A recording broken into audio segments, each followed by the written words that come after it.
बिस्मिल्लाहिर्रहमानिर्रहीम। ज़फ़र इकबाल उर्दू अकेडमी व सिलसिला मुस्तनिद जवाबात उर्दू जनरल पटिशन्स। आज का सवाल हमारा सबरस के बारे में है, जो मुल्ला वजही ने लिखी और मौलवी अब्दुल हक ने इसे मुरतब किया। उर्दू जनरल में जो सवाल सबरस के बारे में पूछा गया है वो ये है कि सबरस किसकी फरमाइश पर लिखी गई। तो इसका दुरुस्त जवाब है अब्दुल्ला कुतुब शाह की फरमाइश पर मुल्ला वजही ने सबरस लिखी। आइए इस जवाब की वजाहत को देखते हैं। वजही एक ऐसे शायर हैं जिन्होंने 4 बादशाहों का दौर देखा। पैदा ये हुआ इब्राहिम कुतुब शाह के दौर में, और कुली कुतुब शाह के दौर में इसने बड़ी खुशहाली का दौर देखा। जब मोहम्मद कुतुब शाह तख्त नशीन हुआ तो मोहम्मद कुतुब शाह एक बहुत परहेज़गार और नेक इंसान था। उसने अपने दरबार से शायरों को दूर कर दिया तो ये दौर वजही पर तंग गुजरा। उसने तंग दस्ती और गुमनामी की ज़िंदगी गुजारना शुरू कर दी।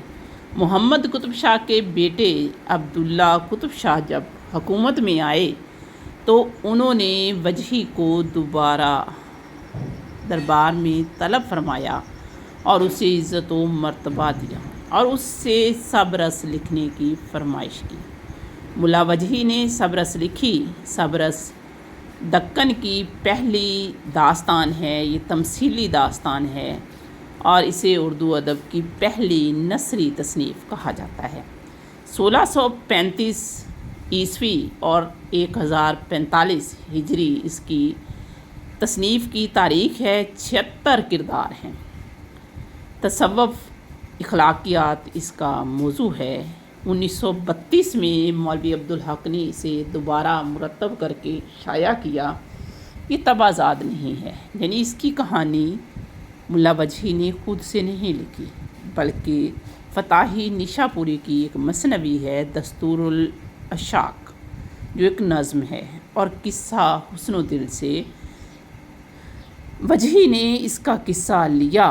और दरअसल सबरस कहानी है आबे हयात की तलाश में घूमने की, और उस कहानी को एक दास्तान की सूरत में मुल्ला वजही ने बयान किया।